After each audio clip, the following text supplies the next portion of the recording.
Hi ಸ್ನೇಹಿತರೆ, welcome to Pulakeshi coaching classes Vijayapura. ಸ್ನೇಹಿತರೆ, 10ನೇ ತರಗತಿಗೆ ಸಂಬಂಧಪಟ್ಟ ಹಾಗೆ ನಾವು ವಿಡಿಯೋ ಕ್ಲಾಸಸ್ಗಳನ್ನು ಪ್ರಾರಂಭಿಸ್ತಾ ಇದ್ದೀವಿ ಸೀರೀಸ್ ಅನ್ನ. ಅದರಲ್ಲಿ ಫಸ್ಟ್ ಚಾಪ್ಟರ್ ಆಗಿರ್ತಕ್ಕಂಥದ್ದು ಯಾವುದು ಅಂತಂದ್ರೆ ರಿಯಲ್ ನಂಬರ್ಸ್ ಅಂತ ನೋಡ್ತೀವಿ. ಈ ರಿಯಲ್ ನಂಬರ್ಸ್ ಆಧಾರಿತವಾಗಿ ಯಾವ್ಯಾವ ಪಾಯಿಂಟ್ಸ್ ಗಳನ್ನ ಕವರ್ ಮಾಡಬೇಕು ಅಂತಂದ್ರೆ ಈ ವಾಸ್ತವ ಸಂಖ್ಯೆಗಳು ಅಂತಕ್ಕಂಥ ಫಸ್ಟ್ ಚಾಪ್ಟರ್ ಒಳಗಡೆ ನಾವು ನೋಡ್ತಕ್ಕಂಥದ್ದು ಯಾವುದು ಅಂತಂದ್ರೆ ಅವಿಭಾಜ್ಯ ಸಂಖ್ಯೆಗಳು ಅನ್ನತಕ್ಕಂಥ ಪಾಯಿಂಟ್ ಅನ್ನ ನೋಡ್ತೀವಿ ಸ್ನೇಹಿತರೆ. ಅವಿಭಾಜ್ಯ ಸಂಖ್ಯೆಗಳು. ಸೊ ಅವಿಭಾಜ್ಯ ಸಂಖ್ಯೆಗಳು ಅಂತಂದ್ರೆ ಏನಂತ ಕರಿತೀವಿ ಅಂತಂದ್ರೆ ಪ್ರೈಮ್ ನಂಬರ್ಸ್ ಅಂತ ಹೇಳಿ ಕರಿತೀವಿ. ಸೊ ಪ್ರೈಮ್ ನಂಬರ್ಸ್ ಅಂದ್ರೆ ಯಾವುದು ಅಂತಂದ್ರೆ ನೋಡಿ, ಪ್ರೈಮ್ ನಂಬರ್ ಅಂದ್ರೆ ಯಾವುದು ಅಂತಂದ್ರೆ ಒಂದು ಮತ್ತು ಅದೇ ಸಂಖ್ಯೆಯನ್ನ ಬಿಟ್ಟು ಬೇರೆ ಸಂಖ್ಯೆಗಳಿಂದ ಭಾಗ ಹೋಗದಿದ್ದರೆ ಅಂತಹ ಸಂಖ್ಯೆಗಳನ್ನ ಏನಂತ ಕರಿತೀವಿ, ಪ್ರೈಮ್ ನಂಬರ್ಸ್ ಅಂತ ಹೇಳಿ ಕರಿತೀವಿ. ಸೊ ಹಾಗಾದ್ರೆ ಯಾವ್ಯಾವ ಪ್ರೈಮ್ ನಂಬರ್ಸ್ ಬರ್ತವೆ ಅಂತಂದ್ರೆ 2, 3, 5, 7, 11, 13, 17, 19, 23 ಮತ್ತು 29, 31, ಅಗೇನ್ 37 ಮತ್ತೆ 41 ಮತ್ತು 47. ಇವು ಎಲ್ಲವಕ್ಕೂ ಏನು ಕರಿತೀವಿ ಅಂತಂದ್ರೆ ಪ್ರೈಮ್ ನಂಬರ್ಸ್ ಗಳು ಅಂತ ಹೇಳಿ ಕರಿತೀವಿ.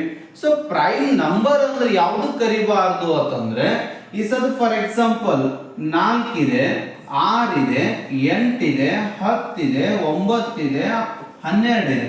ಸೊ ಇವುಗಳನ್ನ ನಾವು ಏನಕ್ಕೆ ಕರಿಬಾರ್ದು ಅಂದ್ರೆ ಪ್ರೈಮ್ ನಂಬರ್. ಯಾಕೆ ಪ್ರೈಮ್ ನಂಬರ್ ಕರಿಬಾರ್ದು ಅಂತಂದ್ರೆ ನೋಡಿ, ಇದು ಕಟ್ ಆಗುವುದಾದ್ರೆ ಇದರಿಂದ 1ರಿಂದ ಕಟ್ ಆಗುತ್ತೆ, ದೆನ್ 4ರಿಂದ ಕಟ್ ಆಗುತ್ತೆ. 1 ಮತ್ತು ಅದೇ ಸಂಖ್ಯೆಯನ್ನ ಬಿಟ್ಟು ನೋಡಿ, 1 ಮತ್ತು ಅದೇ ಸಂಖ್ಯೆಯನ್ನ ಬಿಟ್ಟು ಬೇರೆ ಸಂಖ್ಯೆಯಿಂದ ಕಟ್ ಆಗುತ್ತೆ. ಬೇರೆ ಸಂಖ್ಯೆ ಅಂದ್ರೆ ಯಾವುದು? 2ರಿಂದ ಕಟ್ ಆಗುತ್ತೆ. ಸೊ ಹಾಗಾಗಿ ಇದು ಏನಾಗಲ್ಲ ಅಂದ್ರೆ ಅವಿಭಾಜ್ಯ ಸಂಖ್ಯೆ ಆಗುವುದಿಲ್ಲ. ಸೊ ಅದೇ ರೀತಿ ನೋಡಿ, ಈಗ 6 ಇದೆ. ಸೊ ಈ 6 ಅನ್ನೋದು ಯಾವ ಸಂಖ್ಯೆಯಿಂದ ಕಟ್ ಆಗುತ್ತೆ ಅಂತಂದ್ರೆ ಈಗ 1 ಮತ್ತು 6ರಿಂದ ಕಟ್ ಆಗುತ್ತೆ. ಮತ್ತೆ ಬೇರೆ ಸಂಖ್ಯೆ ಅಂದ್ರೆ ಯಾವುದು? 2ರಿಂದ ಕಟ್ ಆಗುತ್ತೆ, 3ರಿಂದ ಕಟ್ ಆಗುತ್ತೆ. ಸೊ ಈ ತರ ಬೇರೆ ಸಂಖ್ಯೆಗಳಿಂದ ಕಟ್ ಆಗದೆ ಇರತಕ್ಕಂತ ಸಂಖ್ಯೆಗಳನ್ನ ನಾವೇನಂತ ಕರಿತೀವಿ? ಅವಿಭಾಜ್ಯ ಸಂಖ್ಯೆಗಳು ಅಂತ ಹೇಳಿ ಕರಿತೀವಿ ಸ್ನೇಹಿತರೆ. 2 ಅಂಕಕ್ಕೆ ಬರ್ತಕ್ಕಂತ ಒಂದು ಇಂಪಾರ್ಟೆಂಟ್ ಆಗಿರ್ತಕ್ಕಂತ ಪಾಯಿಂಟ್ ಯಾವುದು ಅಂತಂದ್ರೆ ಈ ಅವಿಭಾಜ್ಯ ಸಂಖ್ಯೆಗಳ ಆಧಾರಿತವಾಗಿ ಪ್ರಶ್ನೆಯನ್ನ ಕೇಳ್ತಾರೆ. ಸೊ ಯಾವ ತರ ಪ್ರಶ್ನೆ ಬರುತ್ತೆ ಅಂತಂದ್ರೆ ಈ ಫಾರ್ ಎಕ್ಸಾಂಪಲ್ ಆಗಿ ಫಸ್ಟ್ ಒಂದು ಕ್ವಶನ್ ಕೊಡ್ತಾರೆ, 148. ಇದನ್ನ ಅವಿಭಾಜ್ಯ ಅಪವರ್ತನಗಳ ಗುಣಲಬ್ಧವನ್ನಾಗಿ ವ್ಯಕ್ತಪಡಿಸಿ ಅಂತ ಕೇಳ್ತಾರೆ. ಸೊ ಅವಿಭಾಜ್ಯ ಅಪವರ್ತನಗಳ ಗುಣಲಬ್ಧವನ್ನಾಗಿ ವ್ಯಕ್ತಪಡಿಸಿ ಅಂತಂದಾಗ ನಾವೇನ್ ಮಾಡ್ಬೇಕು ಅಂತಂದ್ರೆ ಈಗ 148 ಬರಿತೀವಿ. ಸೊ ಈ 148 ಬರೆದಾಗ ಇದನ್ನ ಅವಿಭಾಜ್ಯ ಅಪವರ್ತನಗಳಾಗಿ ಪರಿವರ್ತಿಸಬೇಕು. ಸೊ ಅವಿಭಾಜ್ಯ ಅಪವರ್ತನಗಳು ಅಂದ್ರೆ ಯಾವ? ಈ ಸಂಖ್ಯೆಗಳನ್ನ ಆಯ್ಕೆ ಮಾಡ್ಕೋಬೇಕು. ಸೊ ಈ ಸಂಖ್ಯೆಗಳಿಂದ ಭಾಗಿಸ್ತಾ ಹೋಗೋಣ. ಸೊ ಫಸ್ಟ್ 2 ತಗೊಳ್ಳೋಣ. 2 7, 2 4 8 ಆಗುತ್ತೆ. ಸೊ 2 3 6, 1 ಉಳಿಯುತ್ತೆ, 14 ಆಯ್ತು, 2 7. ಸೊ ನೆಕ್ಸ್ಟ್ ಬರ್ತಕ್ಕಂಥ ಸಂಖ್ಯೆ ಯಾವುದು ಅಂತಂದ್ರೆ ಇಲ್ಲಿ ಅವಿಭಾಜ್ಯ ಸಂಖ್ಯೆ ಆಗಿರ್ತಕ್ಕಂಥದ್ದು ಯಾವುದು? 37 ಇದೆ. ಸೊ 37 1 37 ಆಯ್ತು. ಸೊ ಇದನ್ನ ನಾವೇನಂತ ಕರಿತೀವಿ ಅಂತಂದ್ರೆ ಸ್ನೇಹಿತರೆ ಇದೇ ಸಂಖ್ಯೆಯನ್ನ 2 × 2 × 37 ರೂಪದಲ್ಲಿ ಈಸಿಯಾಗಿ ನಾವು ಬರೀಬಹುದು. ಸೊ ಅದೇ ತರನಾಗಿ ಇನ್ನೊಂದು ಪ್ರಶ್ನೆಯನ್ನು ನಾವು ನೋಡುವುದಾದ್ರೆ 156 ಇದೆ.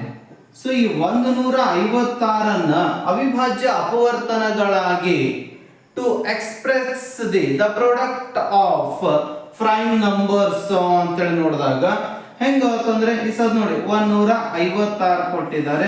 ಸೊ ಈ 156 ಅವಿಭಾಜ್ಯ ಅಪವರ್ತನಗಳಾಗಿ ಹೇಗೆ ವ್ಯಕ್ತಪಡಿಸಬೇಕು ಅಂದ್ರೆ ಮೊದಲ ಸಂಖ್ಯೆ ತಗೊಳ್ಳೋಣ. ಯಾವುದು ಅಂತಂದ್ರೆ ಈಗ 2 ಇದೆ, 2 7 14, 1 ಉಳಿತು, 2 8.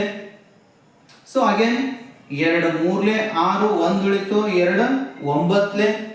ದೆನ್ 3 1 3 3 ದೆನ್ 13 ಒಂದಲೇ 13 is equal to 2 into 2 into 3 into 13. ಇದನ್ನೇ ನಾವೇನ್ ಮಾಡ್ಬೋದು ಅಂದ್ರೆ 2 ಎಷ್ಟು ಸಾರಿ ಬಂದಿದೆ, 2 ಸಾರಿ ಬಂದಿದೆ. ಸೊ 2 ರ ಘಾತ 2 ಇಂಟು 3 ಇಂಟು 13. ಈ ತರನಾಗಿ ನಾವೇನ್ ಮಾಡ್ಬೇಕಾಗುತ್ತೆ, ಅವಿಭಾಜ್ಯ ಅಪವರ್ತನಗಳಾಗಿ ಸಂಖ್ಯೆಗಳನ್ನ ಏನ್ ಮಾಡಬೇಕು, ಪರಿವರ್ತನೆ ಮಾಡಬೇಕಾಗುತ್ತೆ. ಅದೇ ರೀತಿಯಾಗಿ ಇನ್ನೊಂದು ಪ್ರಶ್ನೆಯನ್ನ ನೋಡುವುದಾದ್ರೆ, ಈಗ 5005 ಕೊಟ್ಟಿದ್ದಾರೆ. ಸೊ ಇದನ್ನ ಅವಿಭಾಜ್ಯ ಅಪವರ್ತನಗಳಾಗಿ ವ್ಯಕ್ತಪಡಿಸಿ ಅಂತಂದಾಗ ನಾವು ಯಾವ ತರನಾಗಿ ಬಿಡಿಸಬಹುದು ಅಂತಂದ್ರೆ ನೋಡಿ, ಈ ಸದ 5005 ಕೊಟ್ಟಿದ್ದಾರೆ.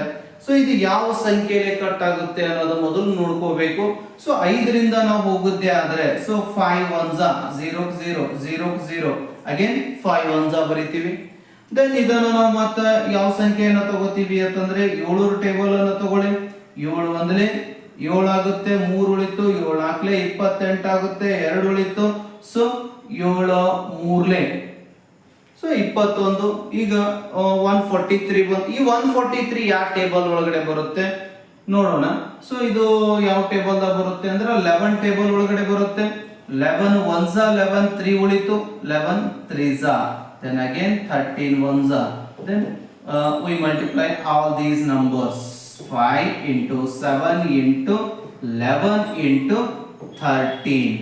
ಈ ತರನಾಗಿ ಅವಿಭಾಜ್ಯ ಸಂಖ್ಯೆಗಳನ್ನ ಅಪವರ್ತನ ವಿಧಾನದ ಗುಣಲಬ್ಧವನ್ನಾಗಿ ನಾವೇನ್ ಮಾಡಬಹುದು, ವ್ಯಕ್ತಪಡಿಸಬಹುದು ಸ್ನೇಹಿತರೆ. ಅದೇ ತರನಾಗಿ ಮತ್ತೆ ಮುಂದಿನ ಒಂದು ಕ್ಲಾಸ್ ಒಳಗಡೆ ಮತ್ತೊಂದಿಷ್ಟು ಎಕ್ಸಾಂಪಲ್ಗಳನ್ನ, ಎಕ್ಸಾಮ್ ಕೇಳಿರ್ತಕ್ಕಂಥ ಎಕ್ಸಾಂಪಲ್ಗಳನ್ನ ತಗೊಂಡು ಬರ್ತೀನಿ. ಸೊ ಈ ಕ್ಲಾಸ್ ತಮಗ ತಿಳಿದದ ಅಂತ ಅನ್ಕೋತೀನಿ. ಅಲ್ಲಿ ಈ ಕ್ಲಾಸ್ ಅನ್ನ ನೋಡ್ರಿ. Thank you.